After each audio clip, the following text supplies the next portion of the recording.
So I thought what I would do is talk about these issues. Firstly, this issue I was asked to talk a little bit about transmission. So that really came out of the work that we did a lot here with you, and I'll thank you in a minute on that. And then some of the stuff, other stuff we've got going, I'll talk a little bit about this swine health monitoring project, the incidence, production impact, time stability, and a little bit about what we're doing today going forward. So just with regards to PED transmission, there's not much that's been gone on really for the last 6 months. Really what I'm going to show is probably as of, end of 13, maybe January or so, when we looked at the data out of North Carolina, and we presented that at the AASV meeting. So there's not a lot new, so I'm only going to show you the conclusions, 4 or 5 slides, and then I'll move on to other material. And the other material I'll talk briefly. At the same time we were doing this lateral spread study, we collected some information with your help from birds. There's been a little bit on feed, a little bit on feces, transportation, and air. So on that lateral spread study, a lot of people were involved. Here at the university was our team. And then the USDA folks in Fort Collins analyzed the data. Paul Sundberg and Harry were involved with the study design when we originally did that in Fort Collins. And then we started that study really with all farms everywhere, but it quickly, because of the logistics of that study, it was not happening. And it wasn't until you guys took it on that it really happened. And I want to thank you again for doing that. So I'll show you some data out of the Oklahoma cluster and then 2 or 3 slides out of the North Carolina data. So this was one of the original National Pork Board projects that they funded, and it was really addressing this early question. If a neighboring farm has it, is my farm at increased risk? And so really, given that a farm is close, what's my risk? So in the Oklahoma cluster, you recall those farms, it swept through there in June, and so we just took all of those data. Three companies cooperated primarily and shared their data. That was Hitch and Prestige and Oklahoma, and shared all their data. So we just got farm ID, the company, the location, the capacity, and lateral versus pig movement. We were primarily interested in these lateral ones. And then the USDA spatial epidemiologists did a spatial analysis on the cohort. There was 90 positive sites out of 222.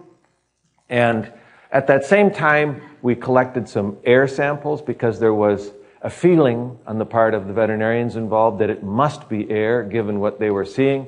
So we collected 64 air samples. That's the royal we, Dane went down and did it.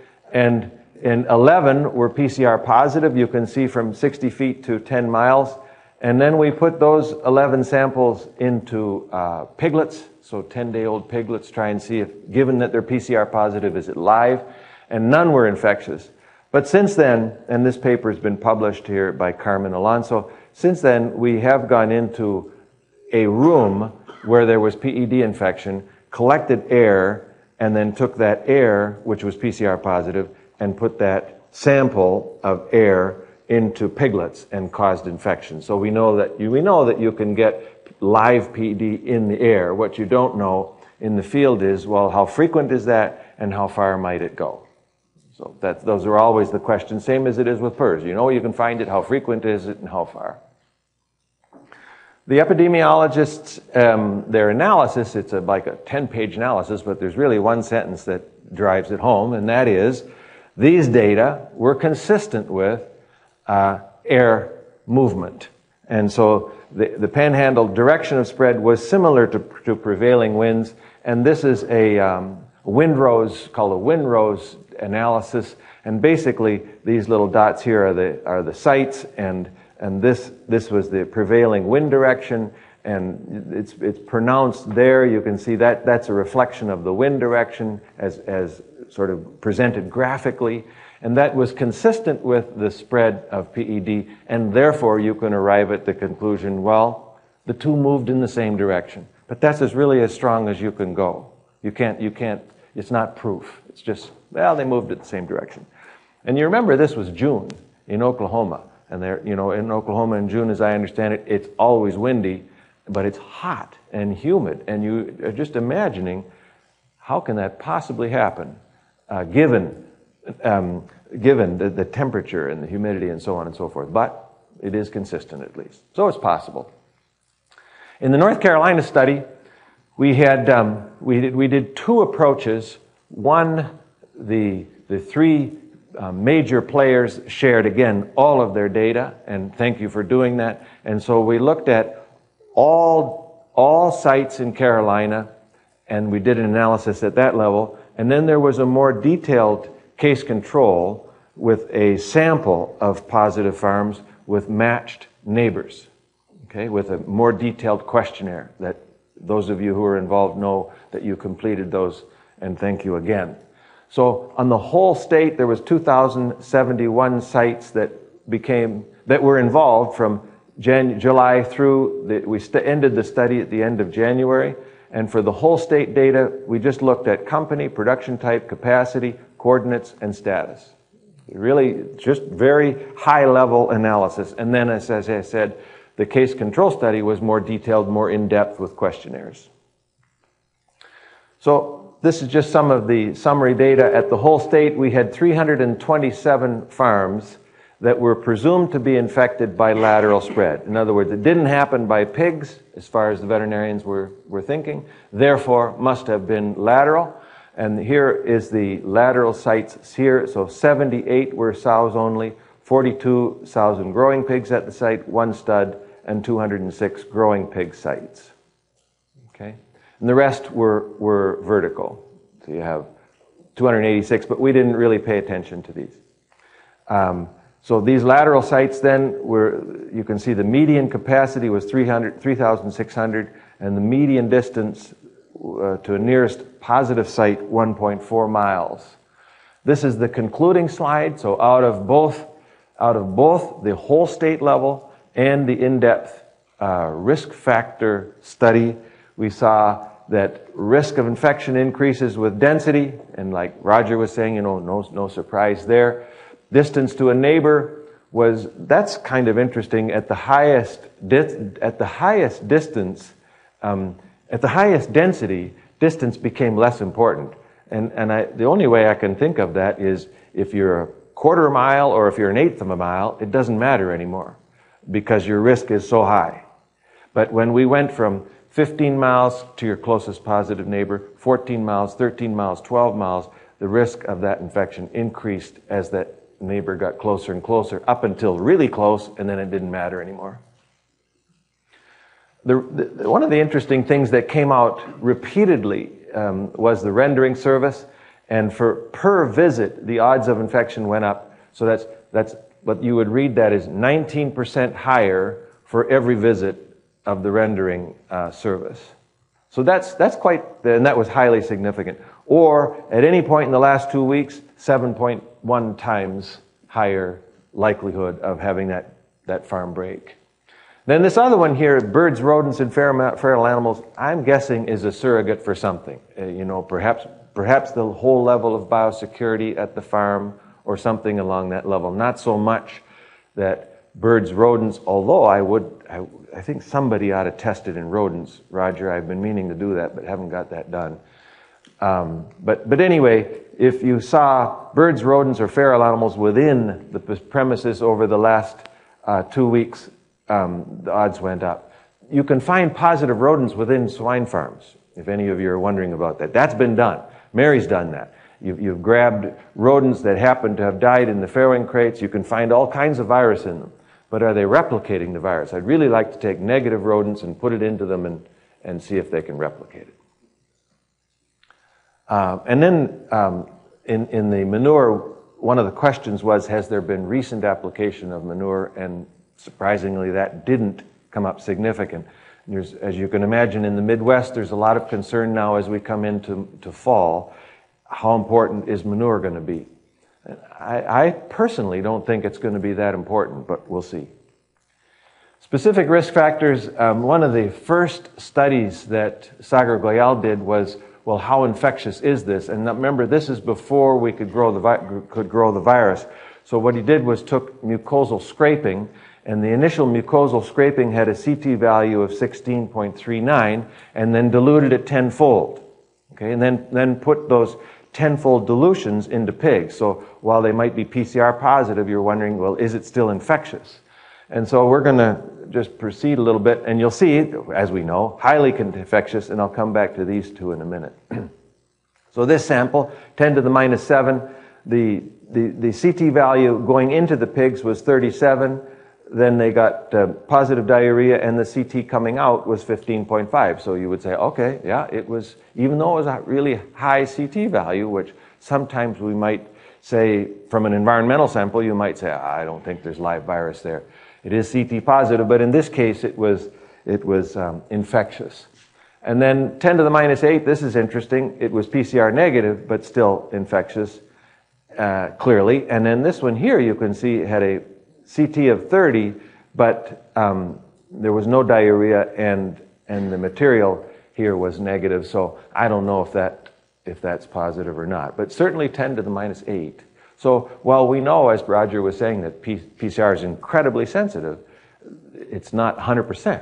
And so you can still have a PCR negative animal or swab that still might, and it's probably not common, but more importantly, this is just showing how such a small amount of virus is quite infectious, and what a large amount of virus, as Roger was showing on those IHCs, can be in that feces on early infected pigs. I'll talk about this in a little bit, but this infection is these high doses and these high amounts of virus that's being excreted, and the infectious dose is probably age dependent. In other words, it probably requires a lower amount of virus to infect suckling pigs than it does sows.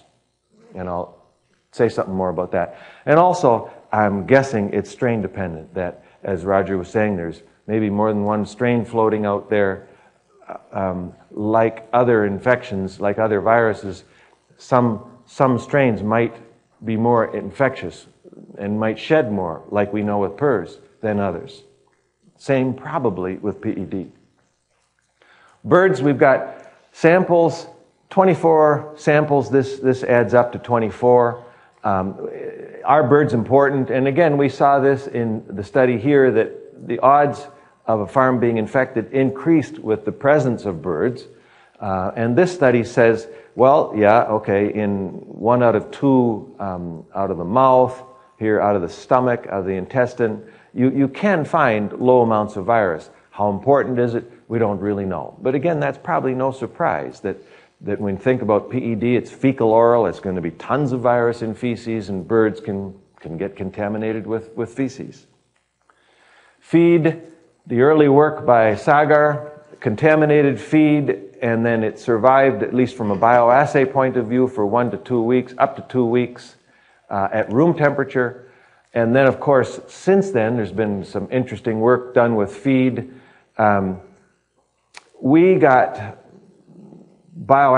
some bioassays on, roughly January, December. There was a lot of interest in the field about feed because there was some cases that looked like feed.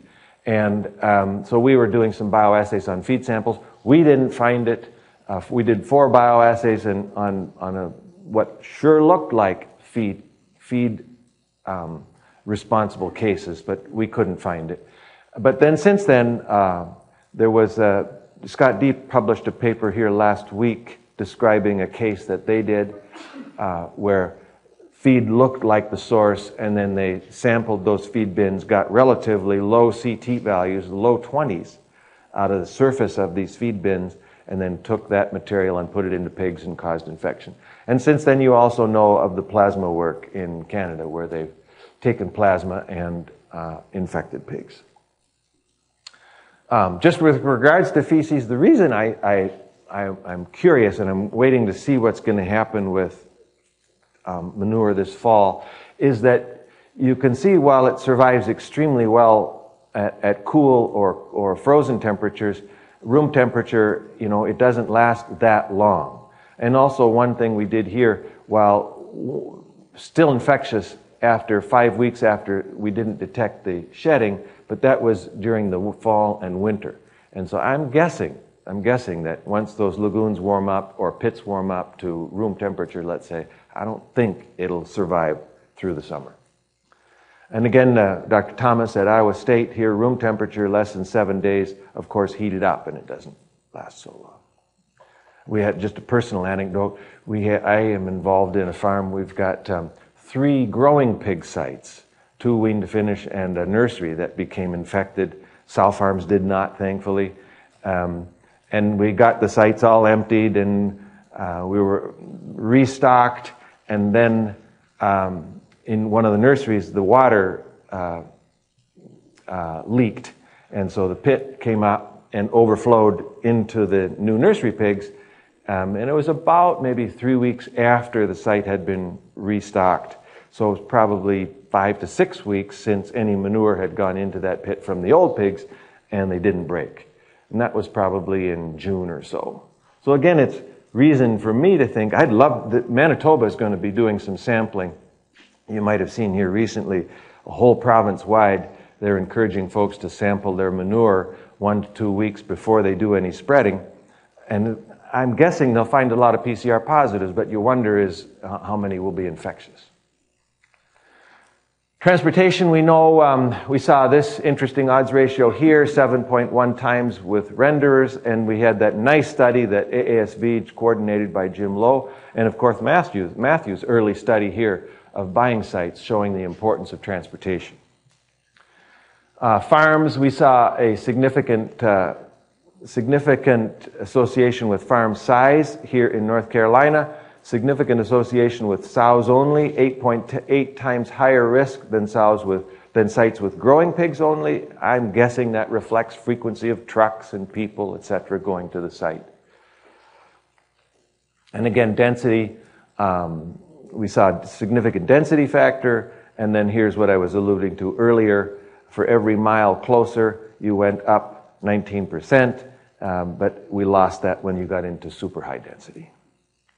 Okay, so that's a summary of what we know about transmission. I'm not sure that there's been much new that I'm aware of other than what I just presented. I want to just talk a little bit about some of the other things we've had going, and this first project we started, this swine health monitoring project sort of rose out of the National Incidence project that we've had with PERS, and I'm going to show you a little bit about that. So this is, I think, a really interesting project. These folks here are saying, we buy into the concept of sharing data, and we're willing to tell anybody who wants to know that we buy into the concept. Others have said, we'll share data, but we just as soon not. We just soon have our data, the fact that we're sharing data, be confidential. And that's some of you here, which is fine. It's just a different approach. These guys are saying, that's fine, and we don't care. But some do care. So right now, in this project, there are 17 participants sharing their logo on that front page. This is a report that comes out weekly, and we put into this report the national incidence of PERS and an estimate of incidence of PED, and then we try to put in something interesting, something new on science of PED. 171 people just received the report and are not participants. And anybody here is welcome to receive it. Just send me your email and we'll give it to you. Or I know some of you receive it as being participants. The participants, for PERS, we've got 14 participating systems that share incidence data on 372 farms, accounting for about 1.2 million sows. In the PED, 19 systems, 739 farms, about a little over a third of the industry from a sow point of view. So those are the data I'm going to show you. And again, we sort of got over, when we first started this, there were some participants who thought there might be some commercial value, some financial value to the incidence. What we've seen in the PERS is it's so predictable that while the macro level of incidence might change, as it did last year, the weekly incidence doesn't. And so I'll show you what I mean by that in a minute. And so therefore, if it's so predictable, it probably doesn't have so much of a financial value. So now we share it live, basically. What the data we get this week is what we send out this week.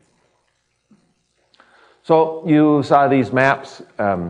We don't put these maps out anymore on the report because it's basically an old story. And we put these out for a while, just showing the spread of PED, and then it's not really showing up well, but it's just the darkest areas, Iowa and Minnesota. Again, like Roger was saying, where the pigs are is where the most PED is. On the National Incidence Study, what we started with was the data that were available. So we would just put out on the weekly report the National Animal Health Lab Network data. And that was these, as Roger presented, which was the number of accessions. What we really wanted to get at was the incidence. Remember from your vet school epidemiology, the incidence is the frequency of new cases. That's what we were really trying to get out, as opposed to prevalence, which just is what proportion are infected today. So incidence is really what we wanted. How's the spread? Okay, so this, you can't really get at incidence. It's probably similar to accessions, but with accessions, you'll have multiple accessions from existing farms. So it's probably similar, but not quite where we wanted to get. So this is where we were just putting this chart out in December, and then we said, well, let's try and get something along the lines of what we're doing with our PRRS incidence. This chart will be familiar to you. This is just simply the cumulative incidence of PRRS over the last 5 years. This is last year, and so you can see last year in our data set of 1 million sows, 372 farms, we only had 15% new infection, which was, a little less than half of what we'd had in the previous 4 years. So a profound reduction, which we don't know why, and we're curious what's going to happen this fall, and we'll wait and see. So we said, all right, this is really interesting. Let's see if we can do this for PED. So in December 13th, we put out our first incidence chart with 639 herds, and this then starts with May, and we had a few prior to May the 17th, and then this was the southeast, the Oklahoma break, and then a few here in the southeast, and then later here was the Midwest. So this is all cumulative, and then somebody in January said, why don't you break that out by region? So that's what we did, and that was a nice contribution. So the red line here is Oklahoma, the green line here is the southeast, and then more recent here, starting in roughly, I can't quite see that, but whatever it is, maybe September or so, the Midwest taking off, and this line is simply adding them all up, the cumulative. So by when this one was out, you've got about 35% infected, but when that report went out. Then we decided, okay, we're going to put the PED graph out just like we do, like you do for a fiscal year or a calendar year. We're going to put it out for a PED year when we followed the same dates as we do for PRRS, which follows the same dates as CDC does for human flu. And if you lay over the human flu incidence that is available from the monitoring and morbidity and monitoring report, it's virtually identical to the incidence of PRRS. So we said, well, let's just go with that. We'll start July 1. That's the beginning of our PRRS year. It's the beginning of our PED year, and June 30th will be the end, and then we'll start a new year. So that's what we're doing. So July 1 is the beginning, and this was the data from prior to, so 2013, and this then is the data for through end of June 2014. So we had 45% of our 753 breeding herds broke from July 1, 2013 till June 30th, 2014. Okay. Which is not necessarily representative of the U.S. industry. It's just an estimate from this group of farms. I personally think it probably overestimates the national incidence, but it's as good as we've got. Okay, then you might be familiar with this chart. This is a different kind of chart looking at the same data but plotting it differently. This is the example that we put out with PERS, and this is 2009, 2010, 11, 12, 13, and now we're starting in 14 here. And what we do with this is we're trying to say, well, when does the epidemic begin and when does it finish? And so we can, I'll show you a little bit more in detail, and I show you this for those of you who are, some people apparently look at this with a lot of interest. So for those of you who look at this with a lot of interest, I'll tell you how we get there. So in PERS, the epidemic, when it breaks through that red line, that's when we can say the epidemic has started. And we borrowed this again from human flu. 14th of October, 13th of October, 19th of October, 17th of October, 4 years in a row, and then last year 1 month later. And then this is the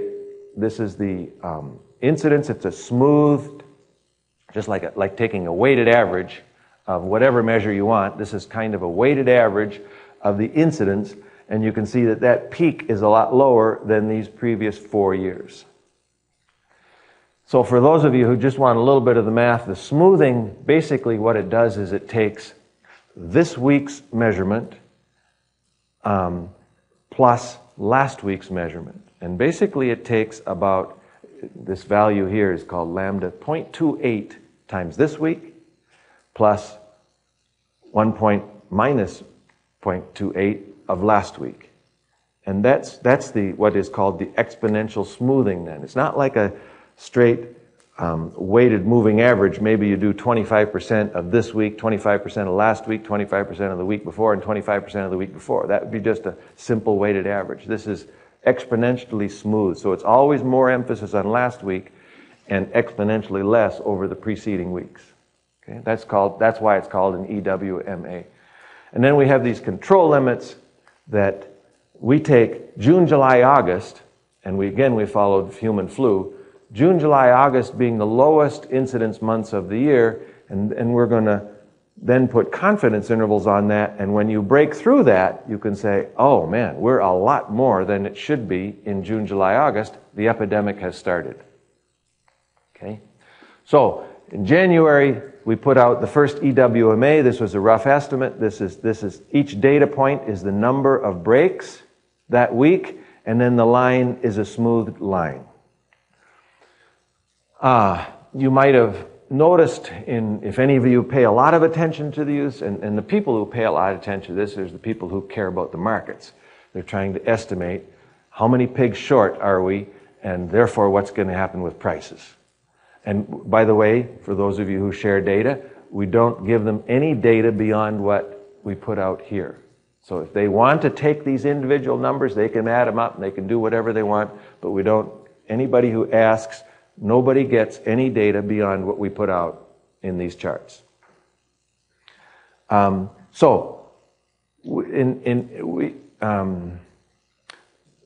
you look at this one here, this is June and this is July, you could say, the shape changed. And we had several calls in June. What happened? Why is this hump lower than this hump? And what happened was we decided we're going to change the way we calculate this, and rather than simply the number of new cases, we were just going off how many are breaking, we said, well, we'd put it as of those at risk, how many are breaking? So we changed what you might call the calculation. And when you think about that is a true incidence. Of those at risk of getting infected, how many got it? And when you think of that, well, there were fewer at risk here than at here, and therefore this early hump, which is the North Carolina data, looks lower.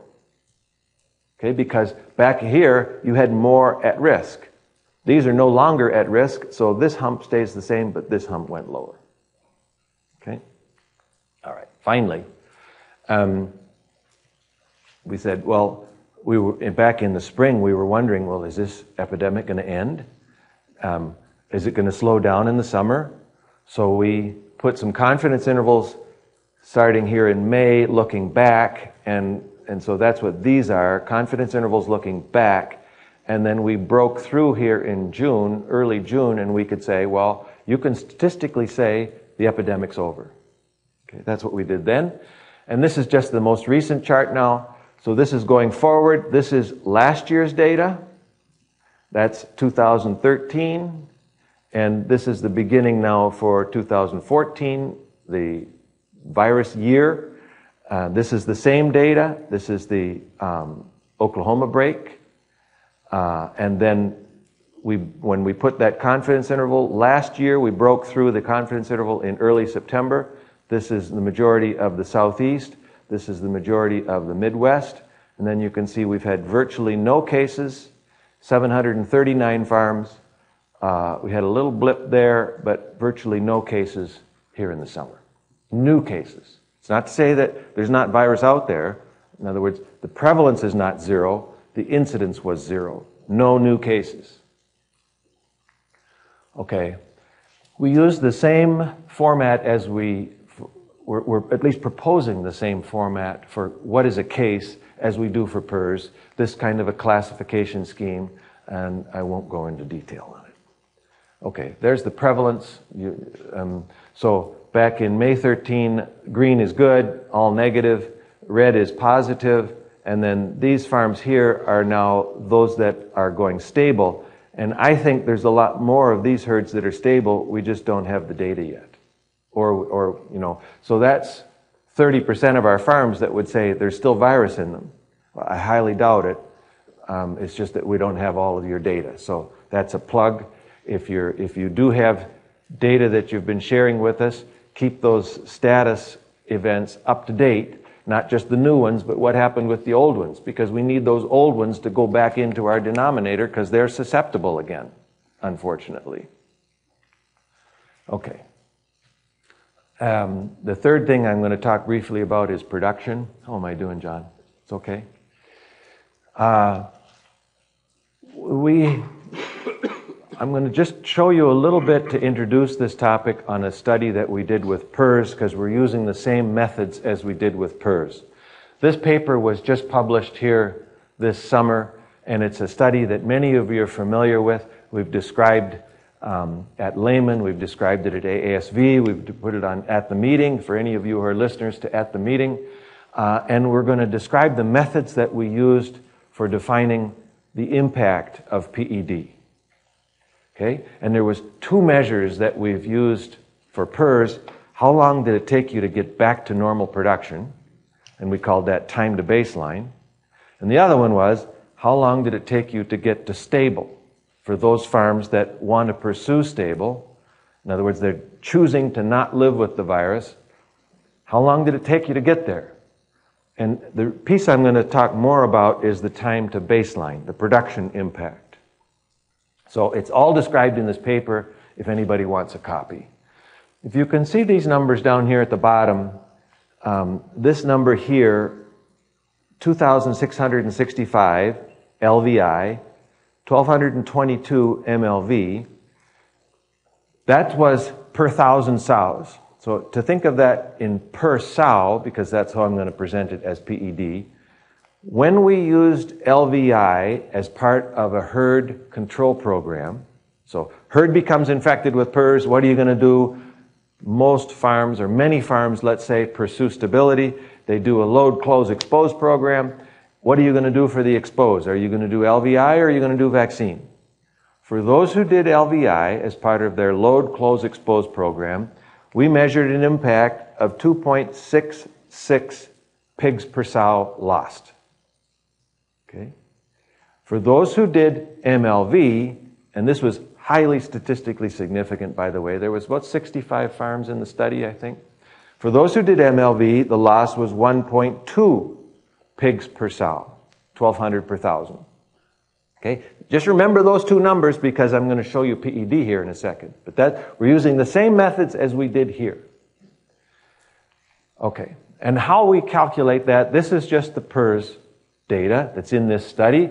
We look at historical performance on pigs weaned. And we looked at the 26 weeks prior to a farm breaking, and then what happens after the farm breaks. Okay? And so that's this baseline. This hasn't been equated to 100%, but when you look at the PED data, I'm going to show it as 100% is baseline. That's where you have been for 26 weeks. Okay? But this example is just using an actual example of a farm. Farm breaks, they do a load, close, expose. Here's the decrease in pigs weaned, and they eventually get back to where they were before. That middle line being baseline. Okay? These two lines here being confidence intervals. And the reason I'm going to give you a little bit of detail here, because you're going to say, when we get to PED, you're going to be wondering, well, you gave us two numbers, back to 100% and back to something less than 100%. And just so you know why we're doing that, I'm going to go into a little bit more detail. So you got confidence intervals here on this historical level of production, or you can take it right back to, I want to get that back to 100%.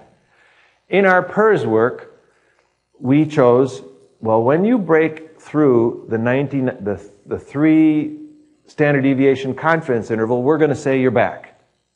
And that's the definition we used for time to baseline, for calculating the cost of PERS in terms of production. When did you break back through the confidence interval, which would suggest, well, anywhere in there, you're back.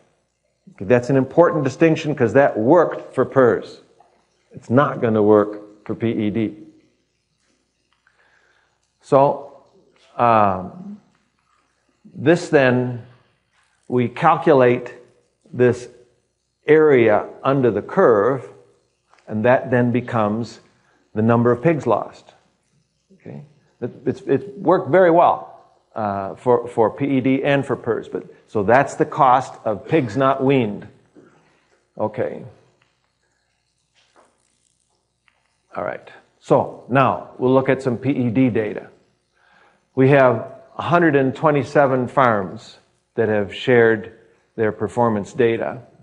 This column here is the number of farms that we have for that particular week. So you can see, well, we got lots of farms out through about week 20. But some of these farms we're getting, still got 60 farms, but we're 60 of these farms that started aren't out at 20 weeks yet. Okay, so we don't have all the data. So that's what the columns are. All of these farms are put as percentile so that we can put them all on the same chart. All of these are different sow sizes. So 100% is your previous 26 weeks of expected production. And then this is a percentage thereof. This line here is when the farm broke, and then weeks after the infection. Okay. Then we put in this confidence interval when we started, because that's what we did for PERS, and it worked pretty well for PERS, so that's what we're going to do for PED.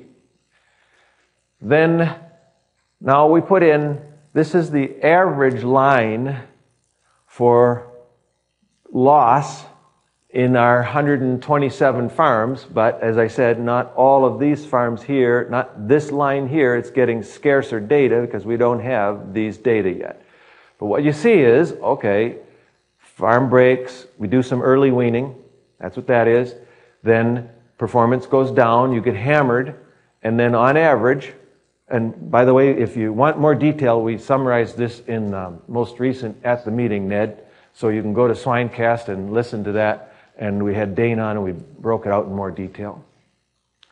So you get back to about 80% and then they stall out, at least in our data of 127 farms.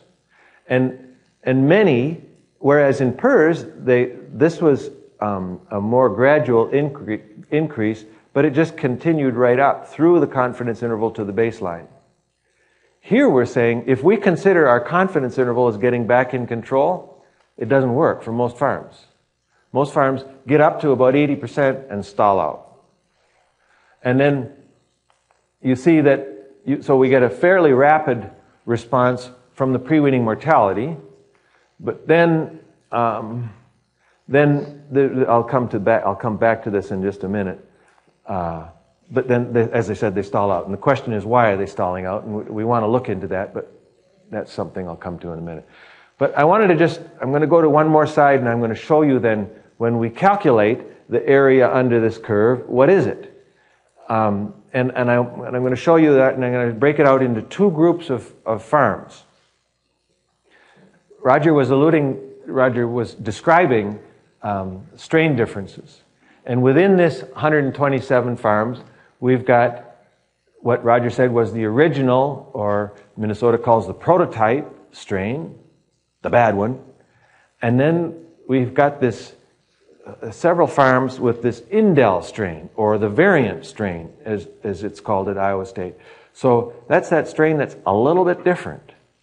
And we've got a little bit of data from, because there's not many of them that we've got the data of, that says that Indel strain, or the variant strain, seems to be milder.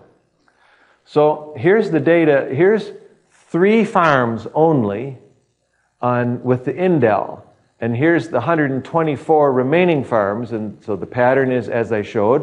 On the 124 farms, if you take the baseline as being break through the confidence interval, those that have broken through that confidence interval have a loss of 2.6 pigs per sow. If you remember, that was about equal to the live virus farms for PERS, 2.5 or 2.4, I think it was. If you take farms and you say, no, we're going to say you have to get back to baseline, then not all of our farms, only 38% of our farms have got back to baseline, but of those, the net loss was 4.7, double the PERS. And you think about that and you'd say, well, we still got some of these farms, only 38% of them have got back to baseline, so this number is only going to get worse as the remaining farms gradually get back to baseline and get included in the total. That's really a big loss. Now, you could argue, okay, well, they're all immunologically naive farms. And there is some immunologic memory. So when a farm gets reinfected, it's not going to be as bad, which we have with PERS. There's a lot of herd immunity in the nation's industry. So when PERS farms break, they're probably not as bad as if they were immunologically naive. So it's not to say the two viruses, perhaps, that PED is a worse virus, but without any immunity, we're getting double the loss. And by the way, that's quite a bit more dramatic than what we reported last summer, which was 18 farms through the summer. And so you'd say, well, why is that? Okay, either those 18 farms weren't representative of these ones, or the virus changed, I doubt it, or it's a seasonal effect, which is what I would guess. Okay, but then you look at these ones, these Indels, early weans, get hammered a little bit, and come back quickly. If you consider the 3 standard deviations, they barely any loss. If you take them back to baseline, it's only, 0.9 pigs per sow, and the time to baseline there at 6 weeks. So it took 6 weeks to get back. And I'm just going to show you 4 more Indel herds that I just got last night. So I haven't had time to put this as percentiles, so it looks a little different. So it's still in the original sow herd size. So you got 2 with 1,200 and maybe a 2,400 and a 3,000. And then these 4 farms broke here in, I've got them summarized here. The 29th of November, or the 22nd, or the 15th. And here's when I just ballparked, just putting my cursor, looked approximately for the blue line, for the green line right there, for the red line there, and this blue one somewhere in there. Anyway, that's just ballpark how long it took them to get back to 100%. And so it's similar to our first 3 Indel farms, building confidence that this Indel strain really does seem to be mild.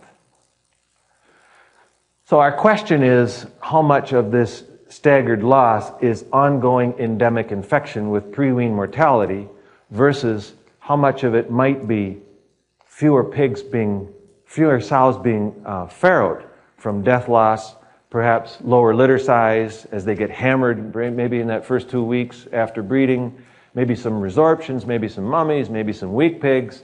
And we'd really like to quantify that. There's only one paper that documents effects of PED on reproduction. And we've got all these data, so for those of you who share your data, we'd like to look at that and look back at that and quantify the percentage of loss based on reproductive performance versus pre-wean mortality.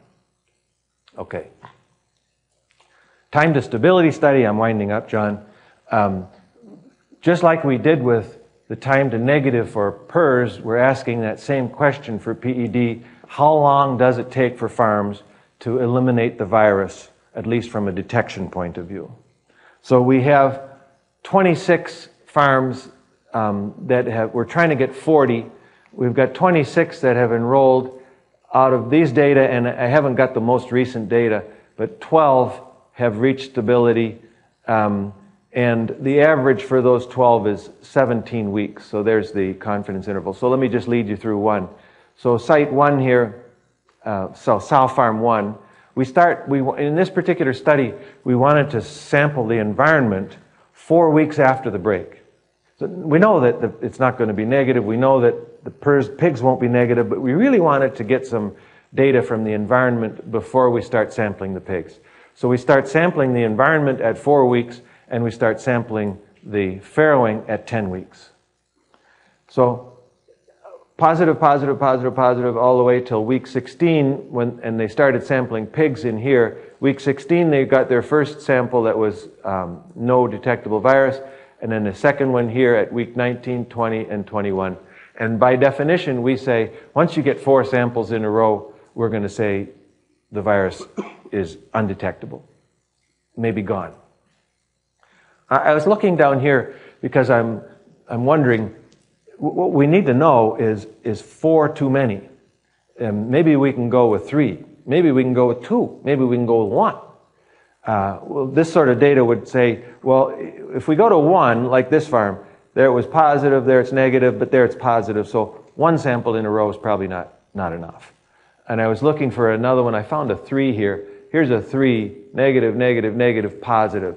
So while we'd like to go 1, 2, or 3, the chances of missing a farm that's in fact positive increases as you go with fewer samples. So we're sticking with our 4, but if people want to use 3, which some are, that's fine. Okay, then the next piece behind this is going to be, why are some farms taking so long, like this one, versus some farms that got it right away? And that'll come out in a questionnaire, risk factor questionnaire, just like we did with PERS on time to stability. And we'll be following up once we get more data. Again, we'd like to get at least 40 farms, more is the merrier. And then we'll follow up and try and figure out why are some so long and some so short. Okay. Just what else are we doing? Yesterday, we euthanized sows in a sow challenge experiment. The question was, does previous infection with the Indel strain confer any protection to infection with the prototype or original strain? And so we got some sows from a farm that had been infected with Indel only last January, and we infected them last week with prototype, and then we followed their litters compared to sows that had no immunity. And we haven't got any data. I can say that, well, I'm encouraged, but I haven't got any data to tell you. We will be presenting that at Lehman, and that's a study that involves Dane in his PhD, Cheryl Dvorak, Mike, Joel Niram at Pipestone, huge help, Paul Yeske, Kurt, and I. So that's going to be really interesting, because the implication is very encouraging for vaccine, let's say. If you can have a mild strain, and maybe vaccine goal would obviously be a completely attenuated strain, can you get protection against the wild type?